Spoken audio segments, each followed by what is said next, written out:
Oke. Oke, baik. Assalamualaikum warahmatullahi wabarakatuh. Teson, suara saya terdengar? Terdengar, Pak. Oke, baik. Oke, pertama tentunya saya minta maaf dulu ya, kuliah kita harus bermalam-malam lagi. Ya, tadi itu tiba-tiba apa namanya? Ada acara seripah ya. Salah satu apa istri TNI kita ada yang meninggal sehingga kita harus layat ya ke Klaten gitu. Jadi waktunya ya, kemudian juga saya harus dari GMC dan sebagainya lah. Oke, oke. Jadi tapi sebetulnya sih ya saya tidak mengharuskan Anda selalu bertatap muka gitu ya. Yang penting ya eh, nanti Anda bisalah di ujian ya menjawab soal-soal saya ya. Karena semua materi sebetulnya sudah saya upload juga di Google Class ya. Oke, baik. Hari ini adalah minggu terakhir ya kita kuliah sebelum UTS ya.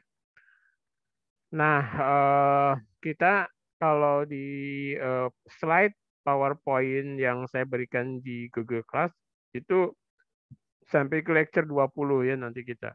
Jadi bahan Anda untuk UTS itu sampai dari lecture 1 sampai lecture 20, kemudian kalau di lecture kuliah bersama itu sampai bab minggu ke-7 ya gitu. Jadi silakan Anda baca-baca di situ dan ya lengkapnya sampai sebetulnya rangkaian RLC ya, rangkaian arus bolak-balik gitu.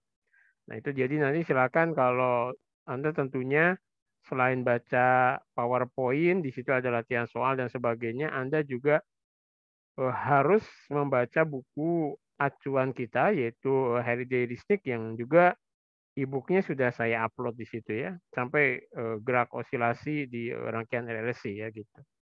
Nah itu bahan ujiannya sampai situ ya. Nanti biasanya soalnya multiple choice. Kita coba multiple choice jadi A B C D E kemudian nanti Anda hanya memilih salah satu ya. Jadi boleh nebak karena tidak dikurangi soalnya. Sorry, nilai poinnya tidak dikurangi kalau salah nebak, jadi boleh nebak ya gitu. Kemudian juga biasanya soalnya 25, jadi kalau betul semua itu 100 ya. Jadi satu betul satu itu 4, kemudian kalau salah satu ya 0 poinnya gitu. Oke ya, seperti itu, jadi gampang lah gitu. Nanti tambah ada PR-PR gitu ya, tambah PR gitu nanti dikalkulasi. Oke, nah hari ini terkait dengan osilasi atau rangkaian RC dan RL atau rangkaian LC ya di situ. Kalau dari gambar ini Anda tampak ya bahwa apa kalau ada sirkuit LC, jadi ada kapasitor, ada induktor, maka di sini kalau Anda menggunakan KVL gitu, maka tegangan kapasitor sama dengan minus tegangan induktor atau sebaliknya ya, gitu, seperti itu. Kemudian kalau tenaga dari apa namanya tenaga yang tersimpan dalam kapasitor itu nanti eh, seperti ini ya bolak-balik ya antara tenaga kalau tenaga di kapasitor maksimum maka tenaga di induktor minimum dan seterusnya seperti itu ya sehingga kalau dijumlahin jadi nol ya seperti itu berkebalikan ya.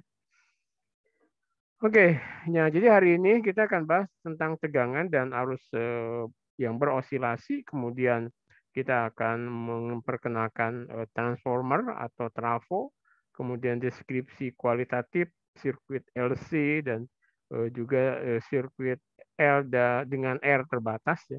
Kemudian deskripsi kuantitatifnya seperti apa, frekuensi osilasi, konservasi energi dan seterusnya.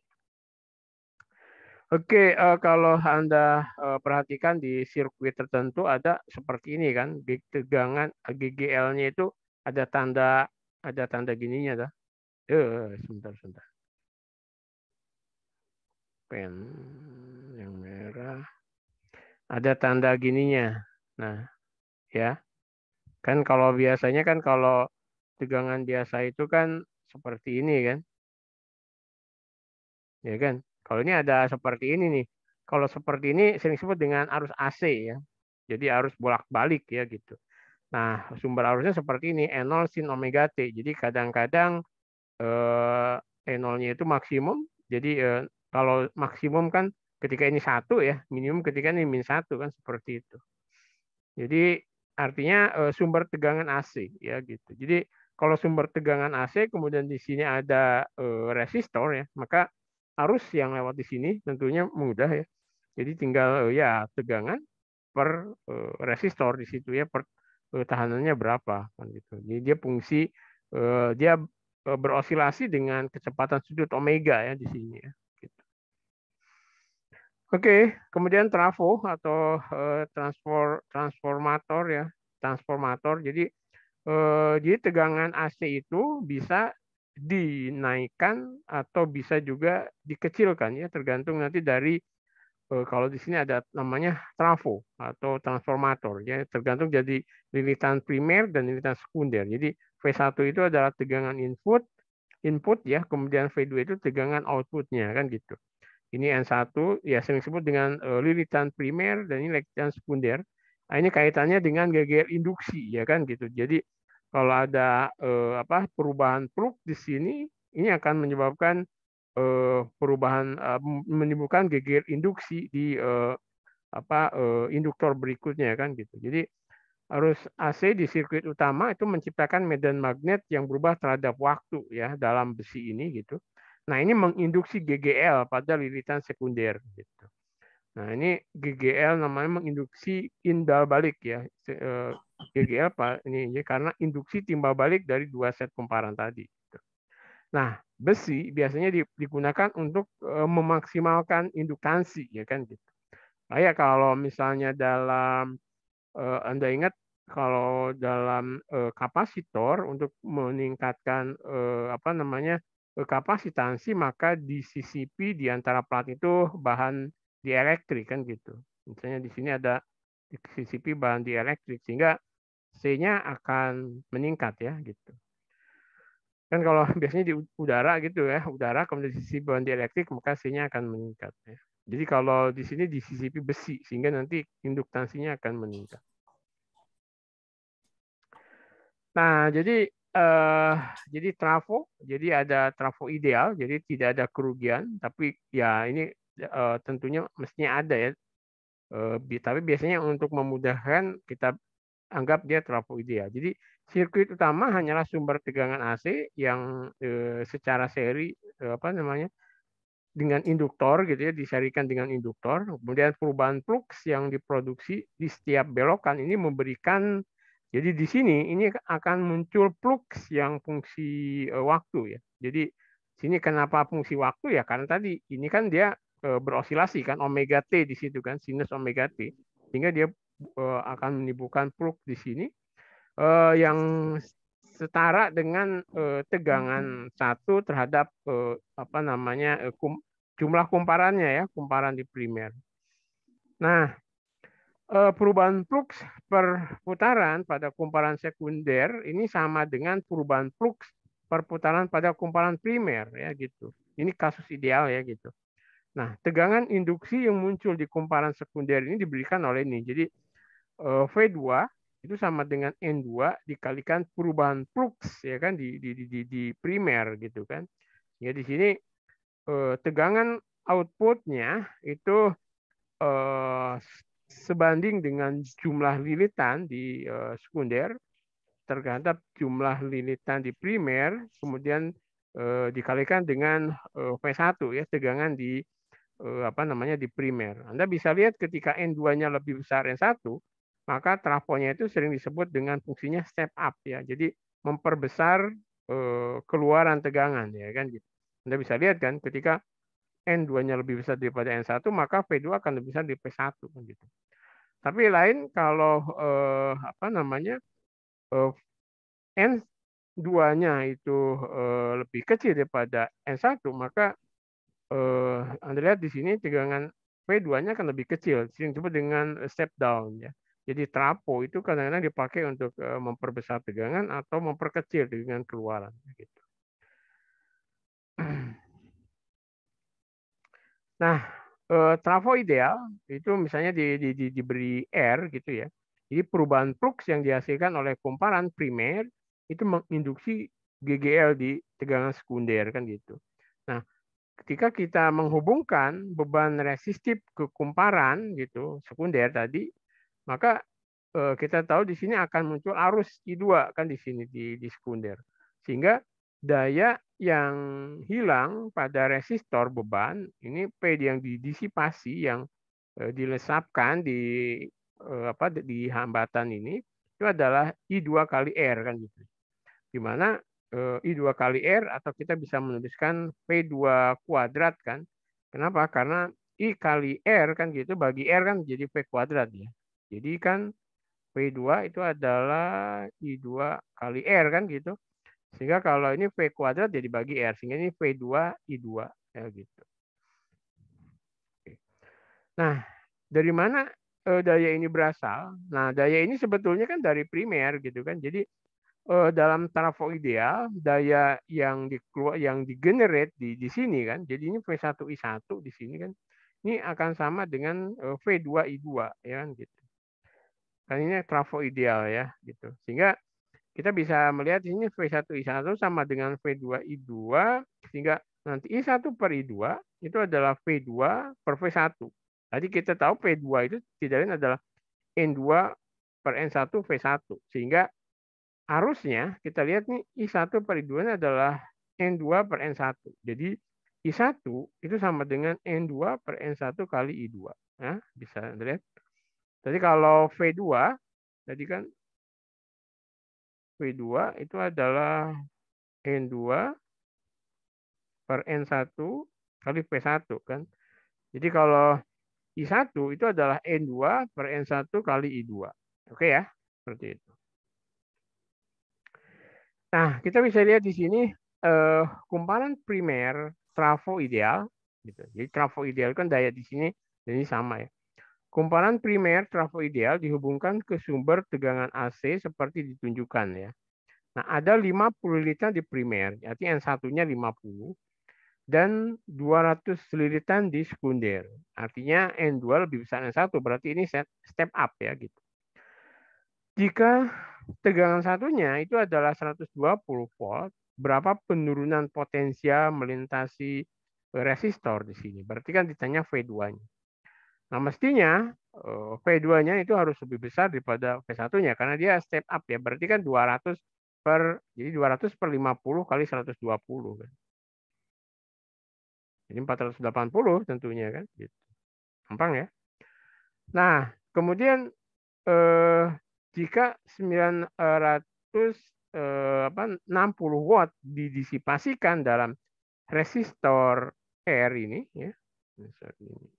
Kita kasihkan di R ini artinya P2-nya di sini 960 watt, berapa arus di primer kan gitu. Tadi kita tahu bahwa I1 sama dengan N2 per N1 kalikan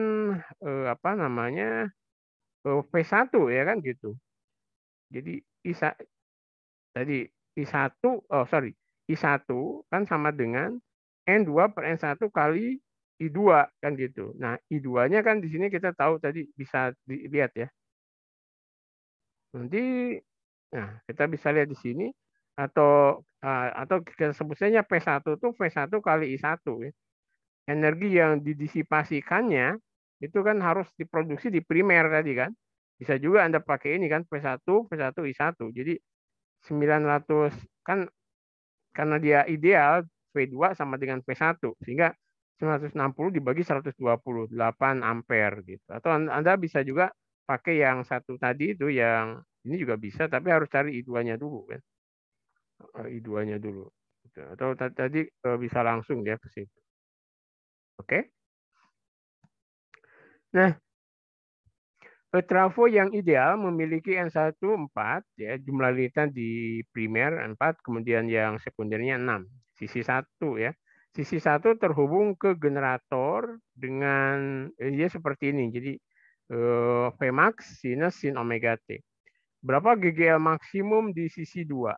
Ya, di sisi 2. Jadi GGL maksimum di sisi 2-nya berapa? Atau V2 max-nya.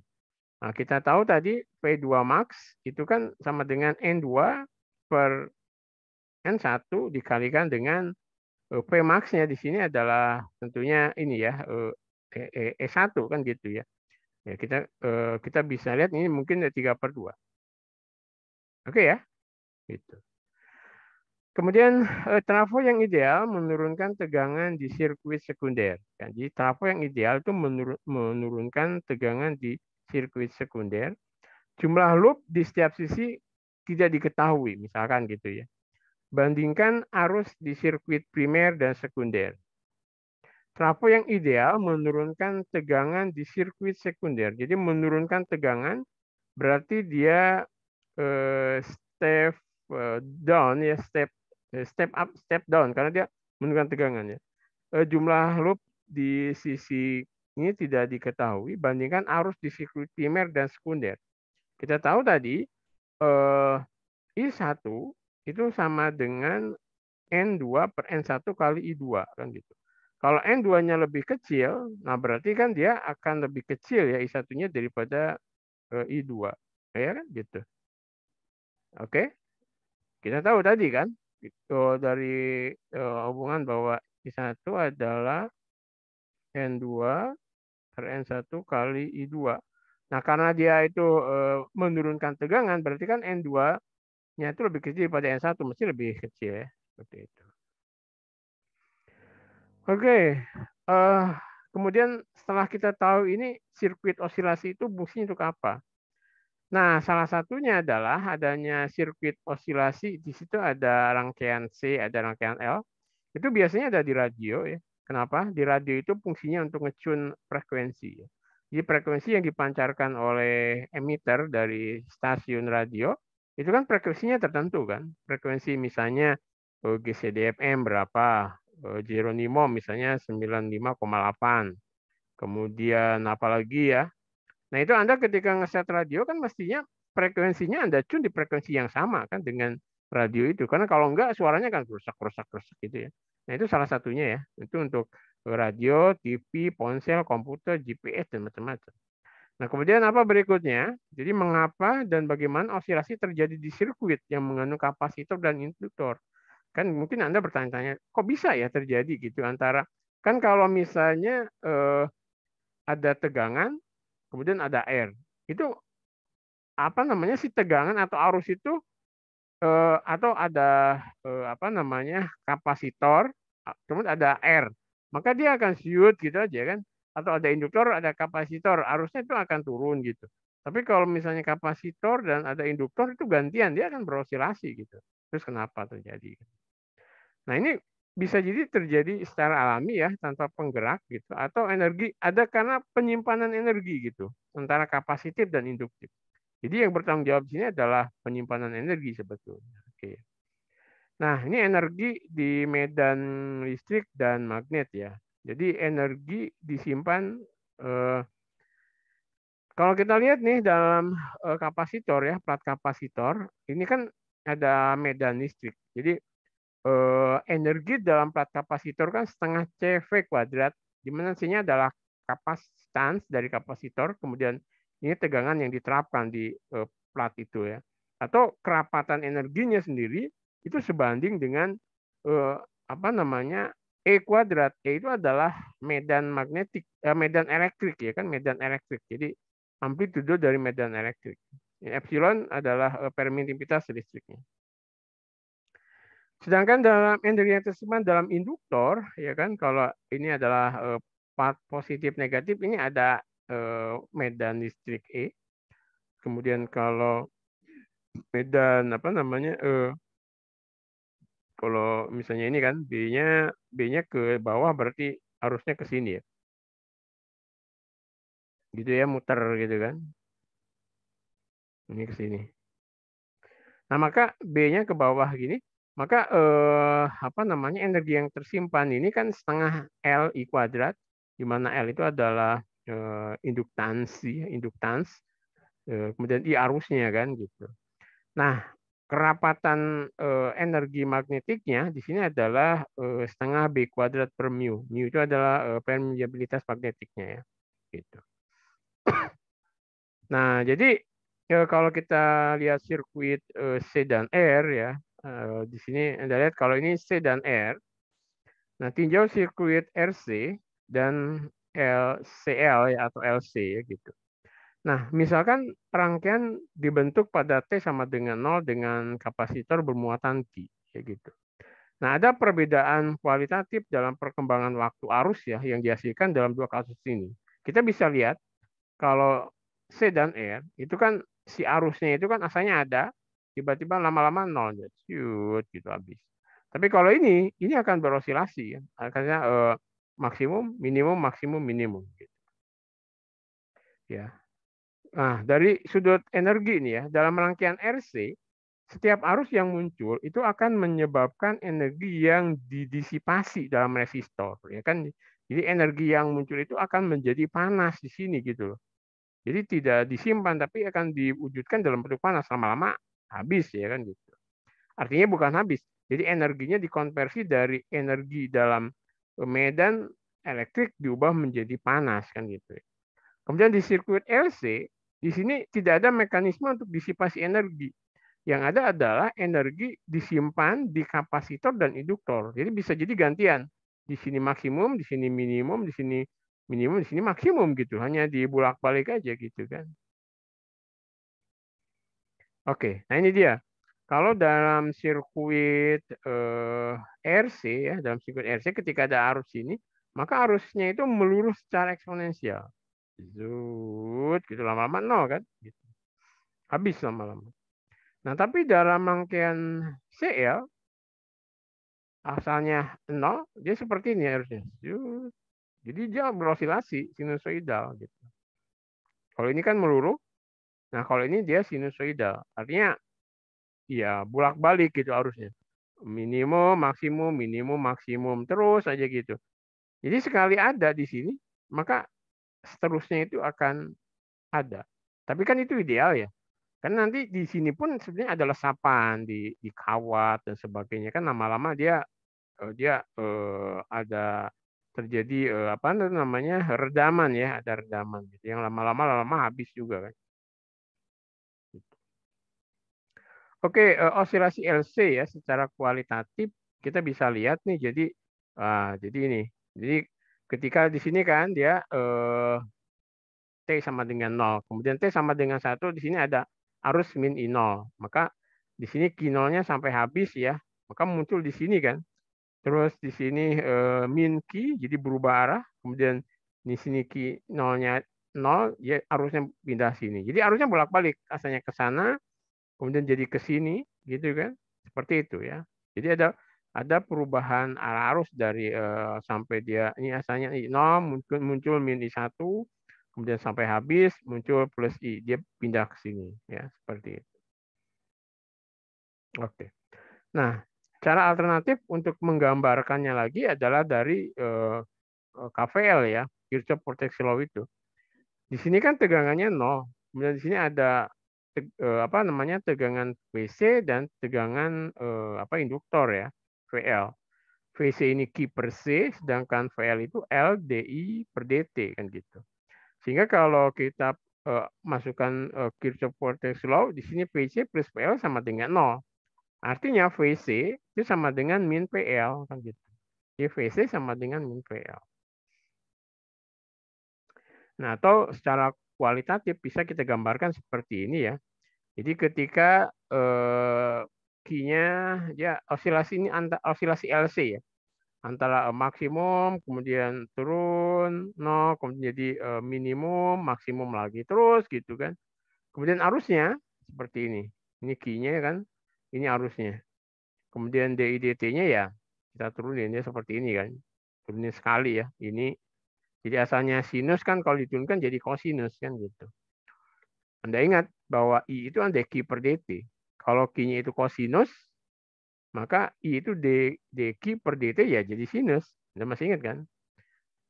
I itu adalah dQ per DT kan gitu. Sehingga ketika dia Q-nya itu kosinus, ini kan kosinus nih, maka ini menjadi sinus. Dan kalau ini diturunkan lagi, ini sinus jadi kosinus lagi kan. DI per DT-nya jadi seperti ini ya. Nah, Kalau tegangannya antara VC dan VL, jadi ini VC itu sama dengan min VL. Jadi ketika dia cosinus, ini menjadi minus cosinus, ya, seperti itu. Oke, nah kita lihat contohnya. Pada T sama dengan 0, kapasitor pada rangkaian LC yang ditunjukkan memiliki muatan total Q0 gitu. Pada T sama dengan T1, kapasitor tidak bermuatan. Artinya ya pada entah gimana pokoknya T1 kapasitornya 0 aja gitu. Berapakah nilai PAB gitu, tegangan yang melintasi induktor pada waktu T1? Jadi ketika suatu kan asalnya ada ya Q-nya Q0 gitu. Pada T sama dengan 0. Kemudian pada T sama dengan T1 Q-nya sama dengan 0. Kemudian tegangan AB-nya berapa? Oke. Tentunya 0 ya. Kenapa?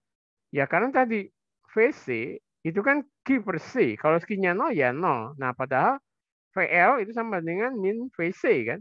Sehingga L-nya 0. PAB-nya itu adalah 0. PAB itu adalah tegangan di induktor. Tetapi juga itu minus dari tegangan di kapasitor kan gitu. Nah karena muatan pada kapasitor 0, berarti tegangan pada kapasitor itu 0 gitu. Kan jadi muatan pada kapasitor 0, tegangannya 0. Berarti PAB-nya itu adalah minus 0 ya, 0 ya. Oke. Nah, kemudian pada T sama dengan 0 tadi ya, kapasitor pada rangkaian LC yang ditunjukkan memiliki muatan total Q0. Pada T sama dengan T1 kapasitor tidak bermuatan. Nah, bagaimana hubungan antara U di L1 ya, yang energi yang tersimpan di induktor pada T sama dengan T1 dan UC1 energi yang tersimpan di kapasitor pada T sama dengan T1. Nah, tadi kita tahu energinya adalah setengah CV kuadrat ya, atau nanti setengah LIDI kuadrat. Ini kemungkinan UL1-nya lebih besar. Nah, kita bisa lihat di sini. Pada T sama dengan T1, muatan pada kapasitor itu adalah setengah Q kuadrat per C. Kan Q-nya 0 ya, Q1-nya 0. Nah, pada T sama dengan T1, arus maksimum kan di sini. Arusnya maksimum. Harusnya maksimum sehingga tegangannya kita lihat setengah LI kuadrat. Jadi ini Q0 kuadrat per C. Jadi sama dengan lebih besar daripada ini ya. Gitu ya. Nah, pada saat T sama dengan 0, kapasitor terisi penuh dengan Qmax ya. Dan arus yang melalui rangkaian adalah 0 gitu. Berapa beda potensial pada induktor di T sama dengan 0? Nah, tentunya ini kan sama ya. Ya kan? Jadi dia Qmax per C juga ya gitu. Jadi VL kan sama dengan min VC. Jadi sama ya Qmax per ini. Berapa beda potensial yang melintasi induktor ketika arusnya maksimum? Oke. Nah, ketika arusnya maksimum itu kan kita tahu ini Q-nya 0, sehingga PC-nya jadi 0, maka VL pun juga akan 0. Oke, nah kita lihat nih osilasi LC dengan L yang terbatas ya di sini. Artinya ada R-nya. Jadi jika R memiliki pembatas, yaitu ada resistornya, maka energi akan didisipasi di hambatannya ya di resistornya. Nah, osilasi akan teredam. Jadi ketika R sama dengan 0, maka Q-nya akan berosilasi seperti ini kan, sinusoidal. Tapi ketika R tidak sama dengan 0, ya, maka osilasinya akan teredam seperti ini ya. Kenapa? Ya karena ada sebagian tenaga Q yang didisipasi di R. Nah, jadi jumlah osilasi dijelaskan oleh Q, faktor kualitas maksudnya di sini Q-nya ya. Jadi bukan muatan. Jadi Q di sini 2pi U maksimum per delta U ya. Jadi U max itu energi maksimum yang disimpan dan ini adalah energi yang hilang dalam satu siklus. Biasanya gitu. Tapi ingat Q-nya di sini adalah bukan muatan di sini ya, tapi menunjukkan faktor kualitas. Nah, mereview penurunan tegangan di seluruh elemen sirkuit ya. Jadi ketika di sini ada arus fungsi T, maka tegangannya itu adalah Q per C atau integral IdC per C. Jadi tegangan ditentukan oleh integral arus dalam kapasitansi, ya kan gitu. Terus kalau ada arus melintasi induktor di sini ya, maka V-nya tegangannya itu adalah L dI dt. Sehingga kalau L sama dengan D kuadrat Q per dt kuadrat. Jadi tegangan itu ditentukan oleh penurunan arus. Jadi dan induktansi, ya kan gitu. Jadi kalau dalam kapasitor, tegangan itu ditentukan oleh integral arus ya terhadap waktu dan kapasitans. Sedangkan kalau dalam induktor itu tegangan ditentukan oleh penurunan arus ya dan induktor gitu. Kalau ini integral, ini turunan. Oke. Nah, kita lihat sekarang secara kuantitatif tapi hanya untuk R sama dengan 0 ya, untuk rangkaian osilasi L dan C. Berapakah frekuensi osilasinya gitu ya? Ini disebut katakanlah W0. Nah, kita mulai dari aturan loop ya atau Kirchhoff voltage law KVL.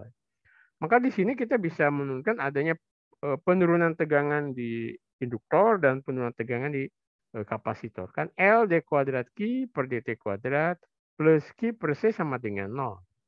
Nah, maka di sini kan ini adalah derivatif orde 2 dari muatan ya terhadap waktu. Nah, ini bisa ada ilmu matematiknya untuk menurunkan, tapi kita bisa menebak ya satu solusi ya bahwa ini mirip-mirip dengan osilator harmonik ya. Jadi M D kuadrat X dt kuadrat plus KX sama dengan 0. Ini frekuensinya adalah akar K per M ya gitu. Nah, ini kalau ini kan kita bisa nebak bahwa ini adalah osilasi ya, gerak osilasi di mana Q0 di sini ada ditentukan dari syarat batas nanti ya, syarat awal ya. Frekuensi omega 0 T, jadi solusi ini adalah ini. Yang kalau Anda coba masukkan, ini sama gitu. Jadi akan sama dengan 0. Karena kalau Anda turunkan 2 kali, ini kan menjadi min cos ya. Kemudian ini cos. Kemudian di sini ada Q0, dan ini kan akan muncul omega 0 di sini. Di mana omega 0-nya itu adalah seperakar LC. Jadi ada omega 0 kuadrat kan diturunin ini akar LC. Sehingga ini akan 0 gitu. Jadi P dan Q0 ini ditentukan dari syarat awalnya. Nah, diturunkan bentuk Q di atas, ya turunkan 2 kali, kemudian masukkan ke sini, maka Anda akan mendapatkan omega 0. Gitu. Nah, omega 0-nya ini sama dengan seperakar L kali C. Ya kan? Ya, kita bisa duga ya. Jadinya akan muncul seperakar LC. Yang kalau Anda masukkan ini akan sama dengan 0. Jadi ini dugaan kita seperti itu. Nah, jadi solusi umum dari rangkaian ini ya, mana? Nah, ini ya, solusi umum dari rangkaian ini sebetulnya ini ya. Jadi yang ini nih, ini solusi umumnya itu yang ini. Jadi Q0 cos omega 0 T plus P ya. P itu syarat batas nanti ya. Nah, kalau Anda diferensialkan turunkan ke T sekali ya, maka Anda akan mendapatkan min omega 0 ini sinus ya. Cos kan turun jadi min ya, min sin omega 0 plus P. Kemudian Anda turunkan lagi sekali ke T, maka Anda min omega 0 Q0 cos ini. Yang kalau Anda masukkan ke sini, ya, Anda masukkan, ini akan jadi sama dengan 0 kan. Jadi ini akan ada min omega 0 L, min seper C sama dengan 0 gitu kan. Nah, Anda tahu bahwa nanti omega 0-nya itu akan sama dengan seperakar LC. Ya, ini mirip-mirip dengan kalau dalam pegas itu omega 0 itu akar K per M. Di mana M-nya itu biasanya kita analogikan kan, konstanta pegasnya itu adalah seper C, kemudian masanya itu adalah induktornya. Biasanya dalam listrik ke mekanik gitu, L induktor itu adalah M-nya, kemudian konstanta pegasnya itu adalah seper C, seper kapasitansnya. Sehingga omega 0 adalah seperakar LC. Jadi seperomega 0 itu adalah frekuensi sudut ya, atau 2pi kali omega. Jadi omega itu sama dengan 2pi kali frekuensi kan gitu. Jadi ini bisa tahu bahwa V0-nya itu adalah omega 0 per 2V ya.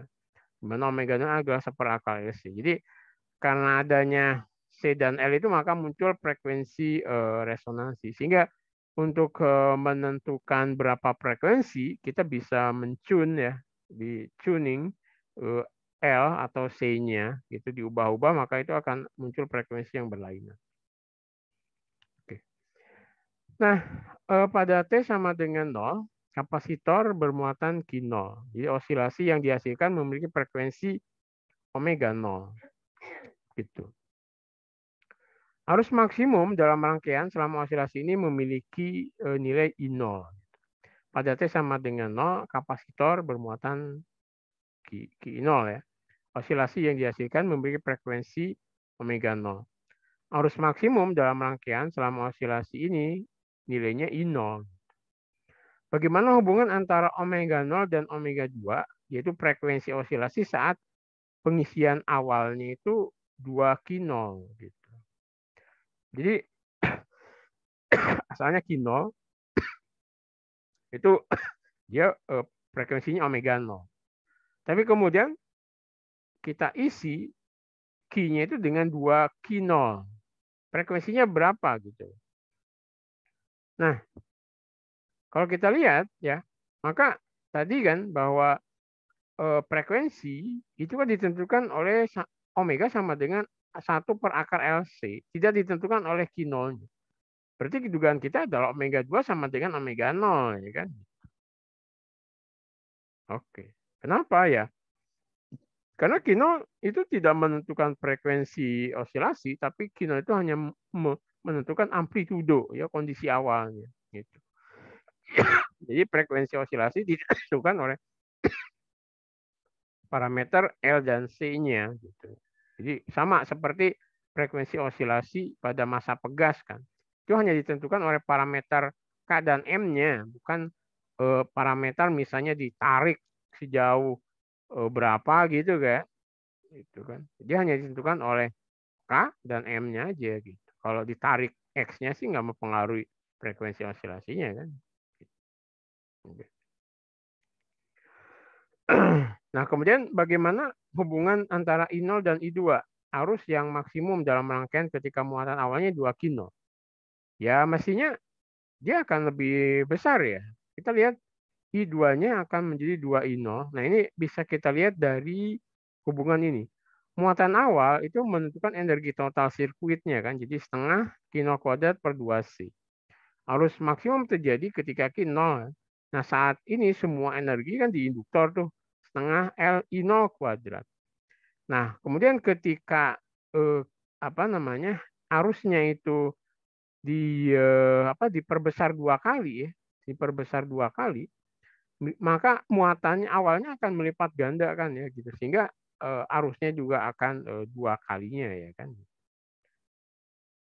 Kan I0 di sini Anda lihat kalau ini dilipat kalikan ya menjadi 4 kali, tapi dibagi seakar ya, jadi 2I0. Oke. Arus dalam rangkaian LC adalah arus dalam rangkaian LC itu adalah osilasi sinusoidal dengan frekuensi omega ya gitu. Nah, jika induktansi rangkaian dinaikkan, apa yang akan terjadi pada frekuensi? Kita tahu tadi frekuensi omega itu akar per LC. Kalau misalnya induktansinya dinaikkan, ya akan turun ya mestinya. Ya kan? Kalau tadi kan omega itu sama dengan seper akar LC gitu. Nah, ketika L-nya dinaikkan ya omega-nya turun ya gitu. Jika kapasitas rangkaian dinaikkan, apa yang akan terjadi pada frekuensinya? Ya turun juga ya kan gitu. Karena dia berbanding terbalik ya dengan akar LC. Osilasi LC ya, cek energinya. Nah, frekuensi osilasi tadi adalah seperakar LC telah ditemukan ya dari persamaan loop Kemudian besaran tak diketahui lainnya yaitu Q0 dan P itu didapatkan ya dari syarat awal. Misalnya dalam contoh awal kita mengasumsikan nilai awal muatan QI dan arusnya muatan awalnya QI ya, kemudian arusnya 0. Untuk nilai ini Q0 sama dengan QI, P-nya sama dengan 0 ya, seperti itu. Nah, pertanyaannya apakah solusi ini mengekalkan energi ya? Kita lihat di sini ada energi dalam kapasitor ya. Ini adalah 1/2C Q0 per cos ini. Kemudian dalam medan magnet dia 1/Li kuadrat ya ini. Yang kalau dijumlahkan ini akan tetap ya gitu. Anda lihat, saya lihat. Jadi energi ini energi di kapasitor ya. Kemudian ini energi di induktor ya. Jadi ini energi dalam induktor, ya kan? Gitu. Kalau Anda lihat ini kan dalam kapasitor seperti ini, dia kosinus ya, kosinus maksimum ya. Kemudian dalam induktor ya dia seperti ini. Nah, karena itu ketika kita jumlahkan, ini adalah setengah Q0 kuadrat C ya. Sama ya, jadi mengekalkan energinya ya gitu. Q0 kuadrat C kan sama tadi yang Q0 kuadrat C ya, tadi yang mana ya? Udah kelewat ya. Oke. Oke, nah pada T sama dengan 0, arus yang mengalir melalui rangkaian setengah dari nilai maksimumnya. Manakah dari plot berikut yang paling mewakili untuk energi di B ya? Energi yang disimpan dalam induktor sebagai fungsi waktu. Nah, kita bisa lihat ini ya. Jadi kuncinya di sini adalah menyadari bahwa energi yang disimpan dalam induktor itu sebanding dengan arus kuadrat ya. Oleh karena itu pada saat T sama dengan 0 nilainya setengah dari maksimumnya. Jadi energi yang tersimpan dalam induktor akan menjadi 1/4 dari energi maksimumnya ya gitu. Jadi yang masuk akal yang ini. Oke, nah jadi ringkasannya adalah bahwa trafo yang digunakan untuk menaikkan atau menurunkan tegangan itu seperti ini kan.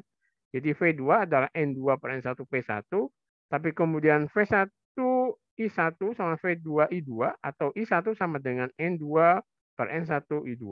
Kemudian tegangan dan arus yang berosilasi ya, seperti ini kan. Ini ada tegangan di kapasitor, ini tegangan di VC sama dengan min VL lah gitu. Kemudian frekuensi osilasi dalam rangkaian LC itu adalah ini ya. Oke, nah kemudian ini rangkaian dalam rangkaian redaman ya. Anda lihat ini ada redaman di sini. Jadi ketika ada redaman maka di sini ada R kuadrat ini adalah fungsi dari redaman ya. Sehingga akan meluruh seperti ini ya. Gitu. Ini semakin kecil R-nya ya meluruhnya akan semakin lama ya, seperti itu. Oke, jadi seperti itu ya untuk kuliah hari ini. Saya stop sharing dulu ini. Kemudian silakan kalau ada yang mau absen atau ada yang mau tanya silakan ya.